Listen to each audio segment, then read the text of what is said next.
Thank you. Alan Brown, please. Thanks, Chair. Chris, you said really this is an intent to strike a deal, and actual getting a deal agreed takes a long time.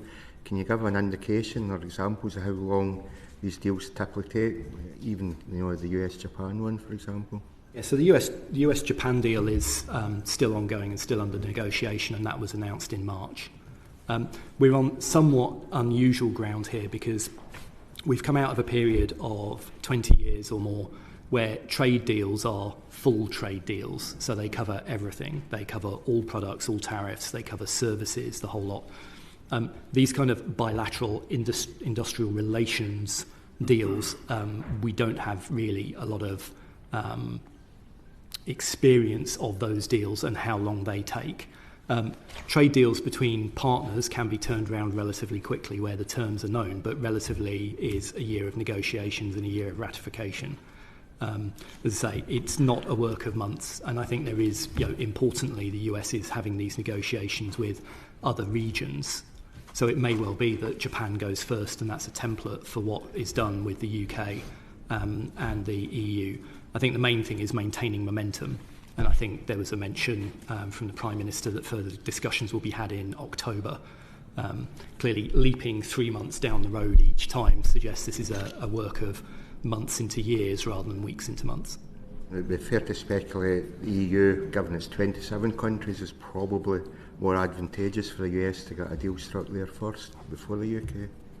Not necessarily, because you've got to get all EU 27 states pointing the same way and agreeing the same thing. And I think it's worth bearing in mind that individual EU states have shown a willingness to pursue local deals local arrangements when it comes to industrial policy.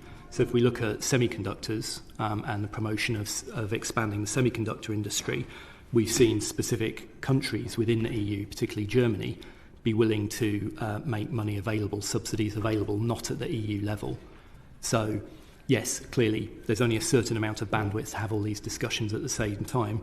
Absolutely, the EU is a bigger market, and therefore, for the US government, it is a potentially bigger partner, but that works for and against, because it's also a bigger competitive threat, if you like, for American businesses letting in a region of that size and all of those potential suppliers. Okay, you've already touched on, so subsidies under IRA are available to producers where the states have already got a free trade agreement. And you're saying it's going to take at least a year or so to get a critical minerals agreement. So how far ahead are all these other countries going to be?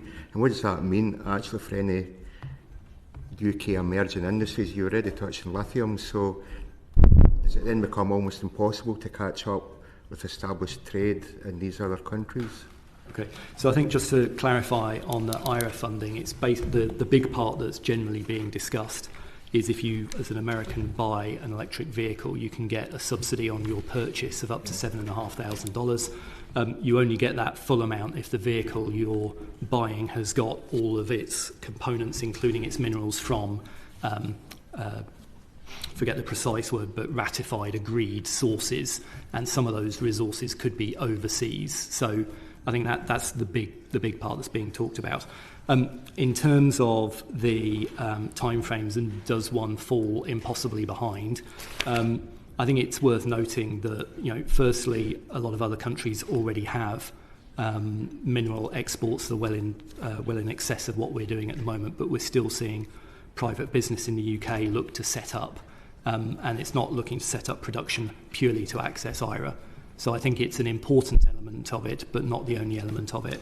However, clearly, the sooner a deal can be done on the right terms, the better.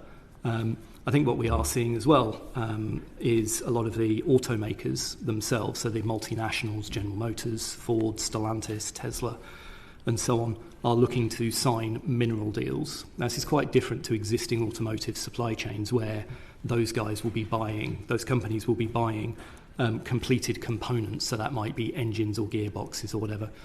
So the world of electric vehicle supply chains is very different to ICE. So it may well be we might not be on the first wave, whether that's Japan or the EU or the UK, but that doesn't mean that the industry is locked up forever. As I say, speed matters, but getting the right terms matter as well. I mean, in the meantime, the UK government's got to do something in reaction to IRA to actually, if they're looking to actually boost, the internal supply chain and create these opportunities. So I would say that what we're talking about today, the Atlantic Declaration and the Critical Minerals Agreement, is a reaction to IRA, but clearly IRA is not the only game in town when it comes to supporting the electric vehicle industry, either as a customer market or as a broader industrial policy. Are there other countries who are looking to support their critical minerals industries with supports outside of we just want to access IRA? Yeah, absolutely. And as I mentioned earlier, that's also the case for the semiconductor industry. A lot of what we've talked about so far is in relation to electric vehicles, but the semiconductor industry more broadly is seeing a lot of active industrial policy at the moment. Thank you. Anthony Magnol, please.